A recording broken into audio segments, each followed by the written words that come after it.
Topic News avec Franck Ramarson, directeur de publication du groupe Ultima Media, comprenant les journaux Les Nouvelles, Darach et Courrier de Madagascar. Bonjour à tous et bienvenue dans Topic News. Bonjour Franck Ramarson. Bonjour Nicole et bonjour à tous nos auditeurs.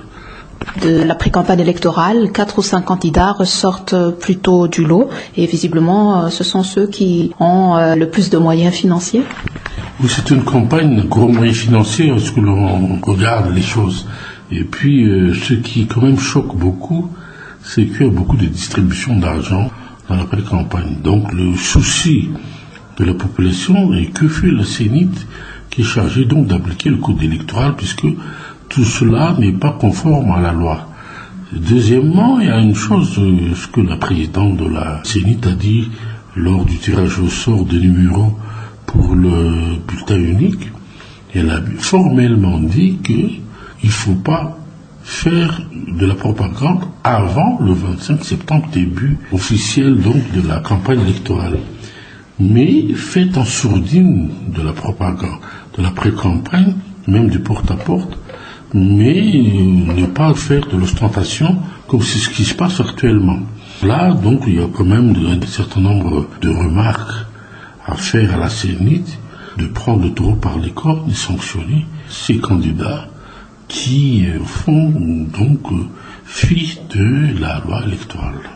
Mais le fait que la communauté internationale cautionne à tout prix la tenue des élections avant la fin de cette année, n'y est-il pas un petit peu pour quelque chose? Parce que la communauté internationale, comme la CENIT, est plutôt focalisée sur ceux qui veulent entraver le processus. Non, il y a d'abord deux choses. C'est que on est en train aussi d'instaurer notre faux débat.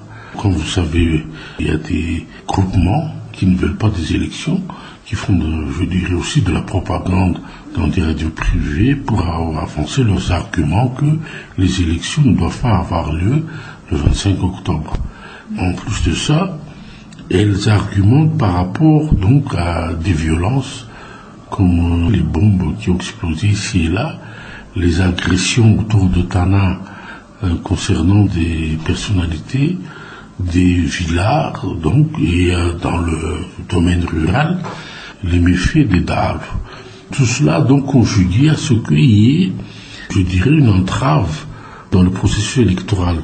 Moi, je pense que avec tous ces discours faits aussi par la mouvance Rafalman, qui annonce tout de go qu'ils vont faire une manifestation dans la rue, qu'ils sont contre, qu'ils vont boycotter les élections, il y a donc, à ce que je crois, une sorte d'alliage objectif, même avec ceux qui demandent des élections constitutionnelles dans ce pays.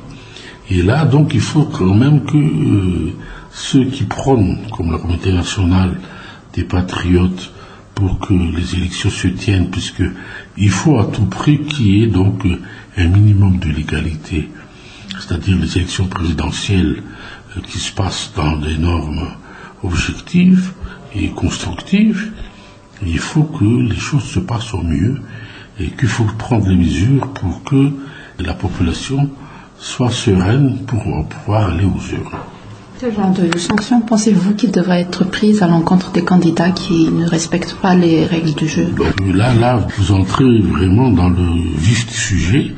C'est que la pré-campagne électorale l'a vu qu'il y a des gens qui font étalage de l'ostentation, qu'ils ont des grands moyens pour pouvoir donc gagner ces élections. Et on sent que la CENIT est assez, je dirais, frileuse pour sanctionner ce genre d'abus.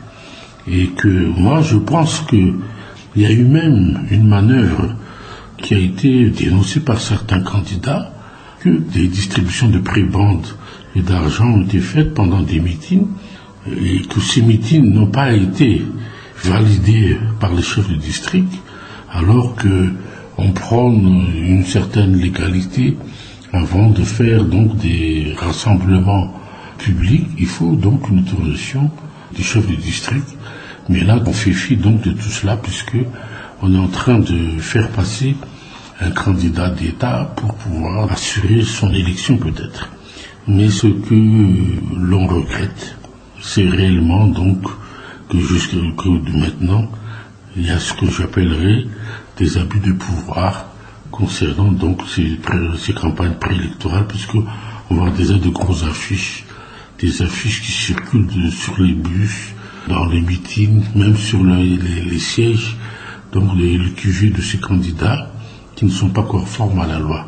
Donc moi je pense que si maintenant on commence déjà aussi à tricher sur ce plan-là, et on voit aussi ça sur le plan du temps d'antenne, sur les chaînes publiques, où il y a des candidats qui passent pendant 15 minutes, alors que les autres n'ont pas accès à la chaîne qui appartient quand même au peuple malgache, c'est-à-dire la RNM et la TVM. Donc là, que fait le ministre de la Communication, puisque lui, donc, il a pris parti pour un candidat, la CENI devrait donc sévir vigoureusement pour qu'il n'y ait pas d'un certain déséquilibre pour les autres candidats. Justement, du côté des autres candidats, on ne hausse pas le temps et le candidat d'État, comme on dit, on profite. Non, peut-être que jusqu'à présent, les autres ne contestent pas, puisque mercredi, il y aura une réunion avec la CENI sur la répartition de temps d'antenne pendant la propagande. Peut-être que là, ils vont soulever ces problèmes-là et soulever aussi le problème de ces fameuses urnes parallèles que l'on a importées sous le temps du président Razuel quand il voulait se présenter, parce que déjà, on soupçonne que ces urnes parallèles vont servir à faire gagner un candidat pendant donc le premier tour. Et aussi, il faudrait aussi que la CENI fasse une démonstration de son logiciel pour que les candidats, surtout, ne soupçonnent pas qu'il y a de la tricherie concernant ces logiciels, puisque on parle donc d'une marge de manœuvre de 13% pour les candidats que l'on veut faire gagner, et que ces 13% seront donc, je dirais, utilisés pendant ces élections. C'est également la fin de notre émission pour aujourd'hui. Merci de nous avoir suivis. Merci Franck Amarson. Merci Nicole et Albert.